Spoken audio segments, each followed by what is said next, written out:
Welcome to tech city. RTR 4 को हम लोग ऑनलाइन कैसे फाइल करेंगे और हम लोग RTR 4 को क्यों फाइल करते हैं, यही जानते हैं। RTR 4 मेनली बिजनेस इनकम और प्रोफेशनल इनकम के लिए फाइल किया जाता है, जिसमें आप अपना जो भी बिजनेस में जो आपका सेल हुआ है और उसमें जो प्रॉफिट आपका जो बना है वो हम लोग इसमें दिखाते हैं। जैसे कि आपने जो भी GST में सेल किया है वो सेल आपको दिखाना होगा, और उस पर जो प्रॉफिट आपका जो बना है वो इसमें को शो करना पड़ेगा। इसमें जो भी इलेक्ट्रॉनिक पेमेंट से आपको मेथड से जो पेमेंट आया है उस पर आपको 6% से ऊपर आपको इनकम आपका दिखाना पड़ेगा। और अगर कैश में रिसिप्ट हुआ है तो 8% से ऊपर आपको इसमें शो करने पड़ेंगे।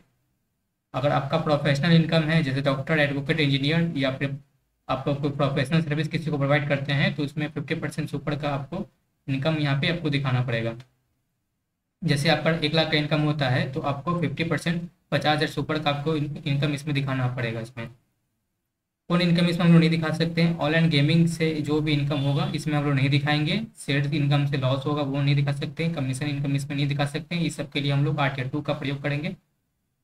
तो हम लोग ने समझ लिया है कि हम लोग कैसे इसमें RTR 4 में कौन कौन से हम लोग इनकम इसमें दिखा सकते हैं, ठीक है। और RTR 4 का फाइल करने से पहले आपको एक एक्सेल शीट पे कंप्यूटेशन बनाना पड़ेगा। इसमें आपको सभी तरह के इनकम इसमें शो करेंगे। ये है आपका एक्सेल में कंप्यूटेशन इनकम, ठीक है। यहाँ पर इस तरह का आपको एक्सेल में ये शीट बना लेना है, और जो RTR फाइल करेंगे इसको साथ में अटैच करके रखना पड़ेगा। यहाँ पर आपका नाम, father's name, address, date of birth, PAN number, Aadhaar number, status बताना पड़ेगा। और स्टेटस क्या है, इंडिविजुअल, प्रीवियस ईयर कौन था और असेसमेंट ईयर कौन है, और भी डिटेल इसमें आप डाल सकते हैं। तो RTR 4 में आप सैलरी इनकम भी दिखा सकते हैं। और RTR 4 में बिजनेस और प्रोफेशनल तो होगा ही, ठीक है। तो जो भी है यहाँ पर उसका आप अमाउंट यहाँ पे आप भर देंगे। भरने के बाद अगर एक हाउस प्रॉपर्टी से आपको इनकम हुआ है तो वो उसका अमाउंट डालेंगे यहाँ पे, और उसका वो 30% डिडक्शन होकर यहाँ पर अमाउंट वो आ जाएगा। इसमें आपको इनकम अदर सोर्सेज, अगर आपको सेविंग से इंटरेस्ट मिला है या फिर आपको इनकम फ्रॉम कुछ और है, FD वगैरह है, तो आप उसको भी यहाँ पे दिखा सकते हैं। ये एक्सेल सीट हमें आपको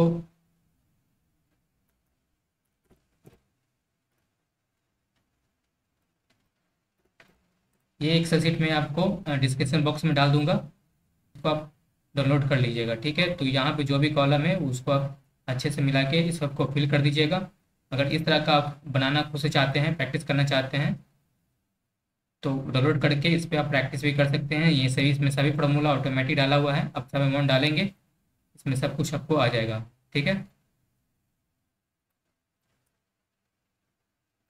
देखिए सभी फार्मूला इसमें डाला हुआ है, सब ऑटोमेटिक इसमें आ जाएगा। तो चलिए हम लोग इनकम टैक्स के पोर्टल पे चलते हैं। हम लोग यहाँ इनकम टैक्स के पोर्टल पे आ गए हैं। यहाँ पर आपको लॉगिन बटन दिखाई दे रहा है, यहाँ से लॉगिन आपको हो जाना है।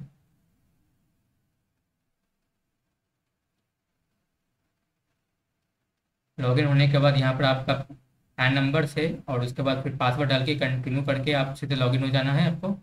फिर उसके बाद यहाँ पर सीधे आप इस तरह का होम पेज पे आ जाएंगे। दूसरा मेथड है, यहाँ से ई फाइल पे जाके इनकम टैक्स रिटर्न पे जाके फाइल इनकम टैक्स रिटर्न पे जाके आप वहाँ पे भी ऐसे भी कर सकते हैं।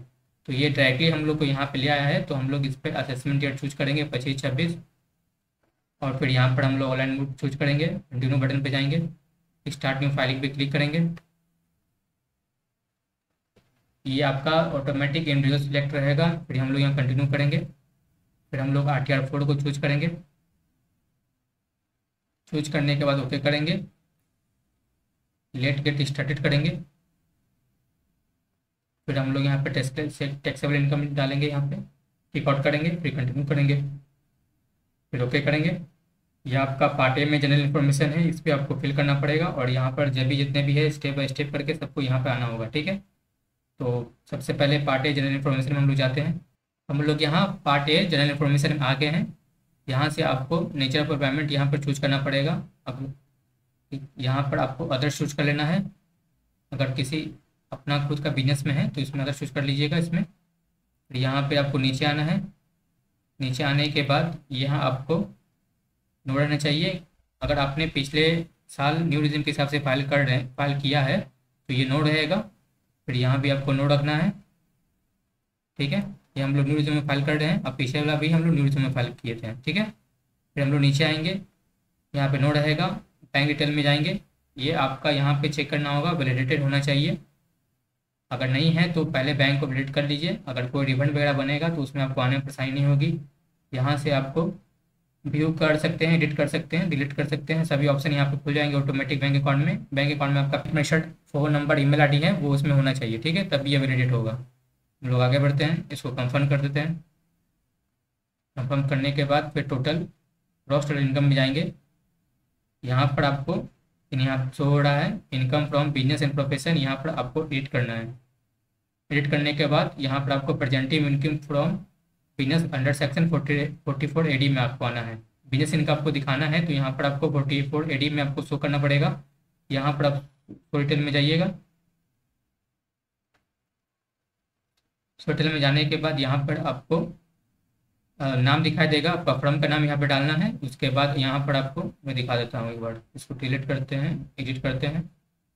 यहाँ पर आपको नाम डालना है बिजनेस का नाम, और उसके बाद किस कैटेगरी में आपका यहाँ पर बिजनेस है। इसमें बहुत सारे कैटेगरी है, अब अपने हिसाब से जो भी कैटेगरी आपका बनता है वहाँ पर आपको इसको चूज कर लेना है, फिर इसको आपको सेव कर देना है।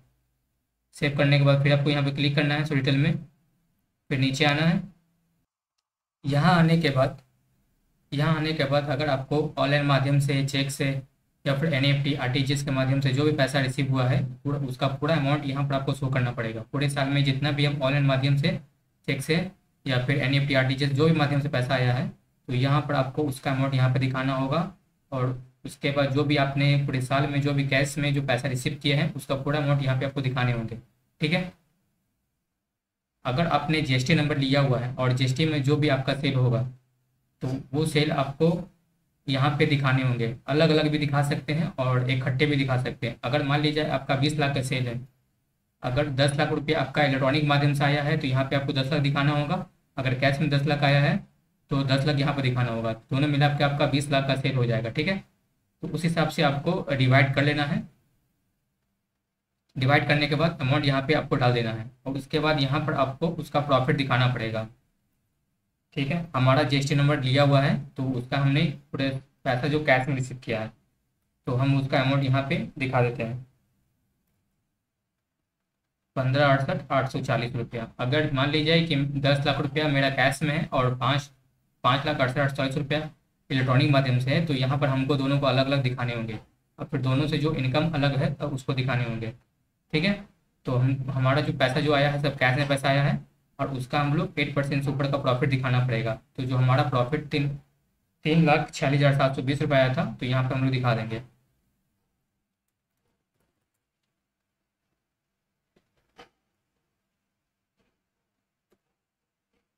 चलिए, यह हमारा बिजनेस इनकम यहाँ पे शो हो चुका है, ठीक है। और ये यहाँ पे आप देख सकते हैं 44D, ठीक है। यहाँ पर आपको प्रोफेशनल इनकम दिखानी पड़ेगी, ठीक है ना। अगर आपका कोई प्रोफेशनल इनकम है, यहाँ पर आपका कोई फर्म है, कंसल्टेंट बेस है या कोई सर्विस प्रोवाइडर है, कोई बिजनेस बनाए हुए हैं तो यहाँ पर आपको डालना पड़ेगा। और बिजनेस कोड यहाँ पे जो भी सॉफ्टवेयर डेवलपमेंट है, डाटा प्रोसेसिंग है, इतने तरह के यहाँ पर आपका प्रोफेशनल वर्क है तो जो भी इसमें कैटेगरी होता है वो कैटेगरी चूज करके उसका 50% का प्रॉफिट इसमें दिखाने होंगे। जिस तरह से आपने 44AD में किया है उसी तरह से 44ADA में करना पड़ेगा, ठीक है। तो हमारा कोई प्रोफेशनल इनकम यहाँ पे नहीं है इसीलिए हम लोग इसको फिल नहीं करेंगे, हम लोग बैक हो जाएंगे। बैक होने के बाद हम लोग यहाँ नीचे आएंगे। नीचे आने के बाद यहाँ पर आप देख सकते हैं कैरीज अंडर सेक्शन 44AE में। अगर आपका ट्रांसपोर्टेशन रिलेटेड बिजनेस है तो यहाँ पर इस पर क्लिक करना पड़ेगा। यहाँ पर आपको उसका बिजनेस का नाम और बिजनेस को डालना पड़ेगा, किस तरह का बिजनेस का रेट में करते हैं ट्रांसपोर्टेशन रिलेटेड, और उसका यहाँ डिटेल फाइल फिल करना पड़ेगा, ठीक है। फिल करने के बाद ये सब आपको फिल करना पड़ेगा, ठीक है। तो अभी दोनों में से कोई बिजनेस मेरा नहीं है, ना ADM है ना 44AE में है, सिर्फ मेरा 44AD में है। तो हम लोग इसी को लेके आगे बढ़ेंगे, ठीक है। हम लोग इसको सेव करेंगे। सेव करने के बाद नीचे आएंगे। नीचे करने के बाद यहाँ पे आप देख सकते हैं इनकम फ्रॉम हाउस प्रॉपर्टी। अगर कोई एक आप हाउस प्रॉपर्टी रेंट पे दिए हुए हैं तो उसका यहाँ डिटेल आपको डालने होंगे। और यहाँ पर इनकम फ्रॉम अदर सोर्सेज में आपका सेविंग्स से इंटरेस्ट मिला हो या फिर FD से या फिर और कोई माध्यम से आपको इनकम जनरेट हुआ है तो यहाँ पर आपको दिखाने होंगे। यहाँ पर आपको AIS में जाना होगा। यहाँ से आपको क्लिक करना है AIS में, कंप्लायंस पोर्टल खुल जाएगा। कंप्लायंस पोर्टल खुलने के बाद यहाँ पर आपको टैक्स पेयर इंफॉर्मेशन समरी में आपको आना है। यहाँ पे आप देख सकते हैं, अगर आपका इंटरेस्ट से आपका जो भी इंटरेस्ट मिला वो यहाँ पे शो करेगा, एफडी है या कोई और इनकम है या आपका डिविडेंड मिला है, वो सब इनकम यहाँ पे शो करेंगे। ये सब इनकम आपको आपको कंपटीशन में डालना पड़ेगा और डाल के सबको सबको आपको इसमें एंट्री करना पड़ेंगे इनकम टैक्स पोर्टल पे। तो ये हमारा जीएसटी टर्नओवर था, वो जो हम लोगों ने एंट्री कर लिया है। ठीक है, आपका यहाँ परचेज भी दिखाई देगा, यहाँ पे सभी चीज़ आपको ऑप्शन, यहाँ पे सभी चीज़ का इनकम आपको दिखाई दे रहे हैं, सबको आपको डाल देने होंगे। ठीक है, फिर से हम लोग पोर्टल पे जाते हैं, फिर हम लोग नीचे आते हैं। नीचे आने के बाद हम लोग यहाँ पे कंफर्म कर लेते हैं। ठीक है, कंफर्म करने के बाद यहाँ पर डिस्क्लोजर डालना पड़ेगा आपको। यहाँ पर आपको, अगर आपका बुक्स ऑफ अकाउंट्स रेडी है, प्रोप्राइटर कितना है, स्विकोलेंट कितना है, स्विकोलेंट कितना है, syndicator, fix asset, inventory, stock वगैरह, bank balance, cash in hand, अगर आपके पास ये डिटेल है तो आपको एडिट करके उसको एक एक करके सबको डाल देने होंगे। तो कुछ डेटा हमारे पास है जो मैं इसमें आपको सामने डाल देता हूँ।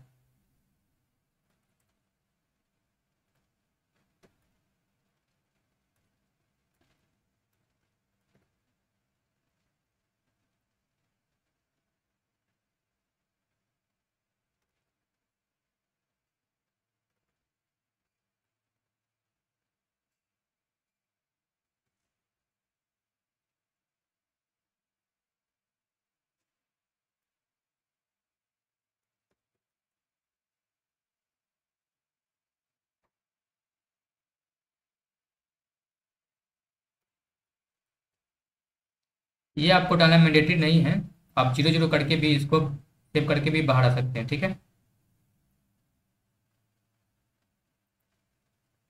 ठीक है, हम लोग इसको सेव कर लेते हैं। सेव करने के बाद फिर हम लोग नीचे आते हैं। अगर आपने जीएसटी नंबर ले रखा है तो यहाँ पर आपको क्लिक करना पड़ेगा। क्लिक करने के बाद यहाँ पर आपको टिक आउट करना है, फिर एडिट में जाना है और जो भी आपका जीएसटी में सेल हुआ है वो यहाँ पर आपको दिखाने होंगे।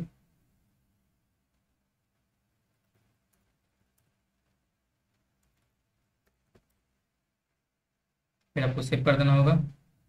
सेव करने के बाद फिर नीचे आएंगे, फिर कंफर्म कर देंगे। कंफर्म करने के बाद फिर आपको एलटीजी में आना है, एलटीसीजी अंडर सेक्शन 112 अगर आपने कोई शेयर रखा हुआ है और 1 साल से ऊपर के बाद उसको आपने बेचा है तो उसका जितने का भी आपने खरीदा है यहाँ पे डालेंगे और कितने का आपने बेचा वहाँ पे डालेंगे। उसका इनकम आपको यहाँ पर शो करेगा। इसमें आप लॉस नहीं दिखा सकते हैं और उसका इनकम 1,50,000 से कम होना चाहिए। ठीक है, तो ये डिटेल आप इसमें फिल कर सकते हैं। फिर इसको हम कंफर्म कर देंगे, हमारा कोई इनकम नहीं है यहाँ पे। डिडक्शन में जाएंगे, हम लोग न्यू डिसीजन के हिसाब से फाइल कर रहे हैं तो हम लोग यहाँ पे कोई भी डिसीजन का प्रयोग नहीं करेंगे। फिर कंफर्म कर देंगे। टोटल टैक्स पेड में जाएंगे। अगर कोई आपका डिडक्शन बनता है सैलरी के अलावा, अगर सैलरी है तो यहाँ पे दिखाई देगा, अगर सैलरी के अलावा है तो यहाँ पे आपको उसका दिखाई देगा। ठीक है, जो भी इनकम यहाँ पे आपको अगर टीडीएस शो करता है तो उस पर आपको डिकॉर्ड करके एडिट करके उसको सेव कर देना है। ठीक है, और जो भी सोर्स बनता है उसको डाल देना। अभी भी इसमें कोई मेरा टीडीएस नहीं कटा है तो हम लोग इसमें कोई डेटा नहीं है हमारा, तो इसको भी हम कंफर्म कर देंगे। कंफर्म करने के बाद टोटल टैक्स रेट में जाएंगे। यहाँ पे आप देखिए 346,764 आपका राउंड अप करके 346,760 आ गया है। यहाँ पे सभी इनकम शो कर रहे हैं। यहाँ पे सब मिलाने के बाद यहाँ नीचे आएंगे, फिर इसको कंफर्म कर देंगे। कंफर्म करने के बाद प्रोसीड टू वेरिफिकेशन करेंगे। फिर हम लोग फिर से मिला के नीचे आएंगे, फिर व्यू एंड सबमिट रिटर्न करेंगे। यहाँ पर टिक आउट करेंगे, लेस आपको डालना पड़ेगा यहाँ पे। फिर नीचे आके प्रोसीड टू वेरिफिकेशन करेंगे। यहाँ पर आपको ऐड दिख रहा होगा आपका टाउन सिटी पिन कोड का, यहाँ पर आप क्लिक करेंगे तो वो आपको डायरेक्टली वहीं पे ले जाएगा।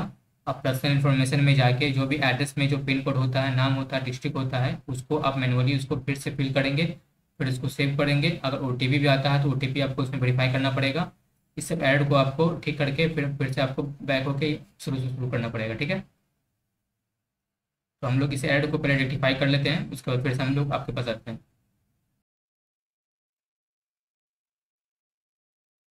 हम लोगों ने रेक्टिफाई कर लिया है। अगर पर्सनल इन्फॉर्मेशन से रिलेटेड आपको कोई एरर आता है तो यहाँ पर आपको क्लिक करना है। क्लिक करने के बाद आपका वहाँ पर सभी डिटेल आप अपना जो एड्रेस वाले डिटेल में उसको एडिट करके सबको ठीक कर लेना है। ठीक है, ठीक करने के बाद फिर से आपको कंफर्म कर देना है। ये हम लोग ने फिर से सभी को कंफर्म किया है। डेटा इसमें सब ऑटोमेटिक फिल रहता है, बस सबको बॉक्स को ओपन कर करके इसको बस सेव कर करके एक वन बाई वन करके इसको कंफर्म करते जाना है। और कंफर्म करने के बाद फिर से ये सब चीज़ हो जाएंगे तो प्रोसीड टू वेरिफिकेशन करना है, ठीक है।